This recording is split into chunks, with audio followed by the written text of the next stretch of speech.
جائزہ اس بات کا لینا چاہیے کہ ہمارے گھر کے ماحول میں زیادہ کیا ہے، نرمی یا سختی، محبت یا کھچاؤ، ایک دوسرے کے لیے کیئرنگ ہے، ایک دوسرے کو پوچھتے ہیں، ایک دوسرے کے قریب آتے ہیں، ایک دوسرے کی مدد کرتے ہیں، یا پھر ایک دوسرے سے بے نیازی۔ دوسری چیز، جی یہ سب کے لیے ہے۔ ہم جب بڑے ہو جاتے ہیں بچے تو ان کو پیار کرنا چھوڑ دیتے ہیں کہ یہ بچے بڑے ہو گئے، اب یہ تو نہیں۔ کتنا بھی بڑا ہو جائے بچہ، اس کی شادی بھی ہو جائے، تب بھی ماں باپ سر پہ ہاتھ پھیرے، ماتھے پہ پیار کریں اور ان کو ساتھ لگائیں اور بتائیں کہ تم ہمیں بہت عزیز ہو۔ اس کی مثال حضرت فاطمہ کی زندگی میں ملتی ہے۔ حضرت فاطمہ شادی کے بعد جب نبی صلی اللہ علیہ وسلم کے گھر میں تشریف لاتی تھی تو آپ کھڑے ہو جاتے تھے اپنی جگہ سے، ان کا استقبال کرتے تھے، ان کے ماتھے پہ چومتے تھے، ان کو اپنی جگہ پر بٹھاتے تھے۔ یہ کیا ہے؟ کیا ہم اپنے بچوں کے ساتھ یہ کرتے؟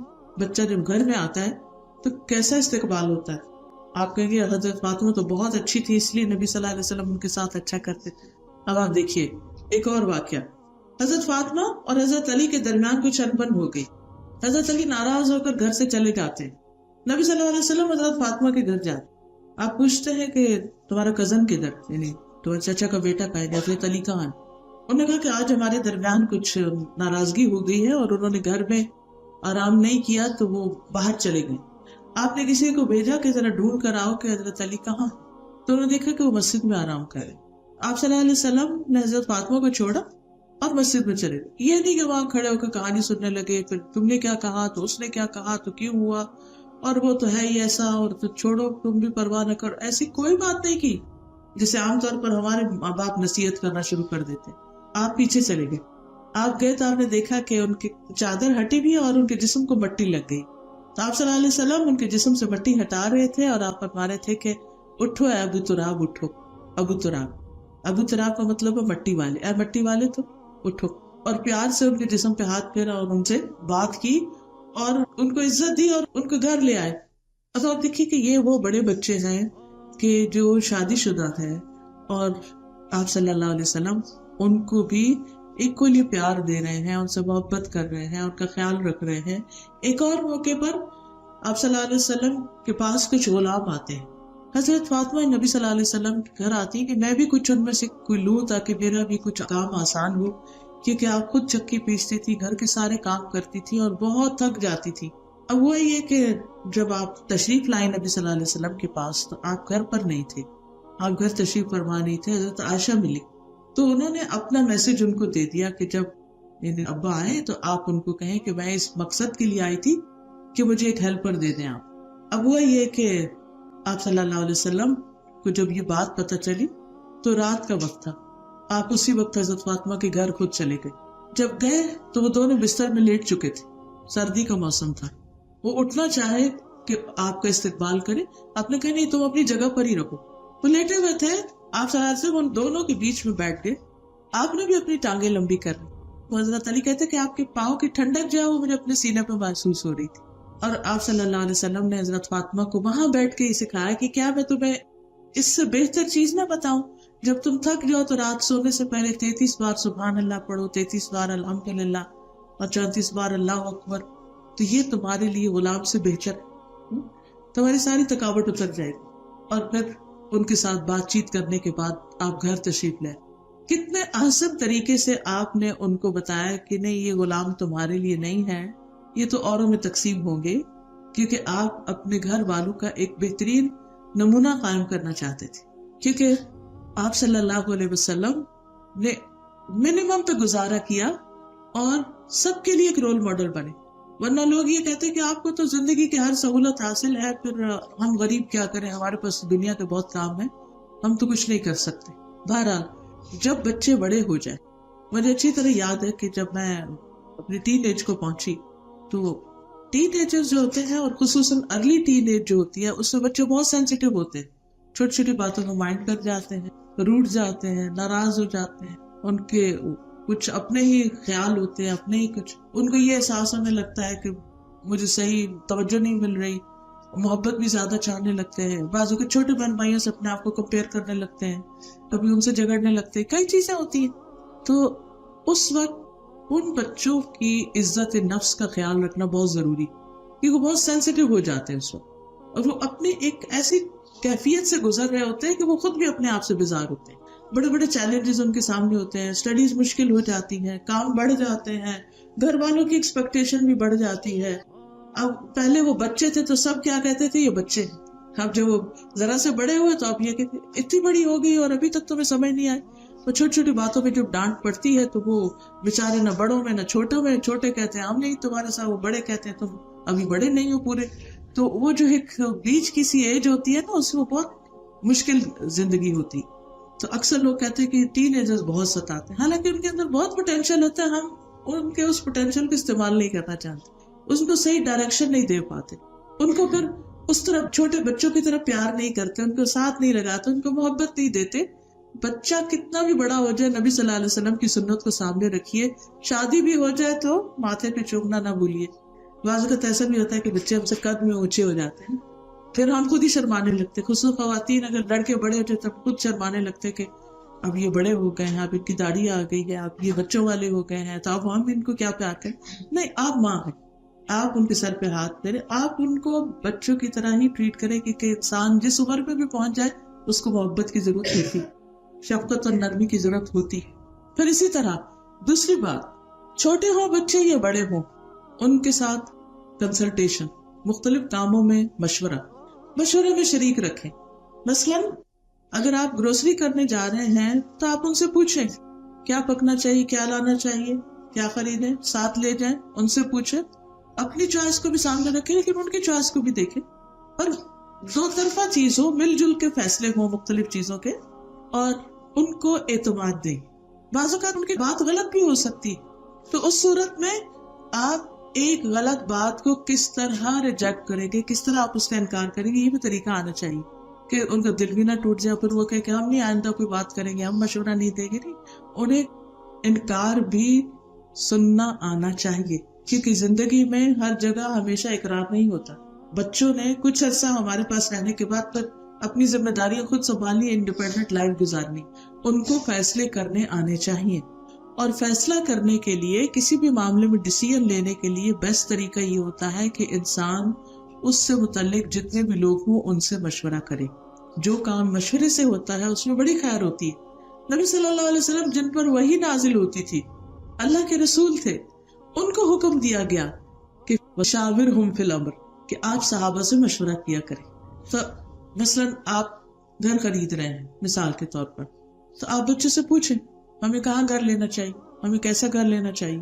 پھر کہیں جانا ہے، مثلا آپ آؤٹنگ پر ہی جا رہے ہیں، تو یہ نہیں کہ آپ خود ہی فیصلہ کر لیں اور انہیں کہیں کہ چلو بیٹھو گاڑی، وہ کہ نہیں ہمارا موڈ نہیں جانے کو، کہ نہیں بیٹھو.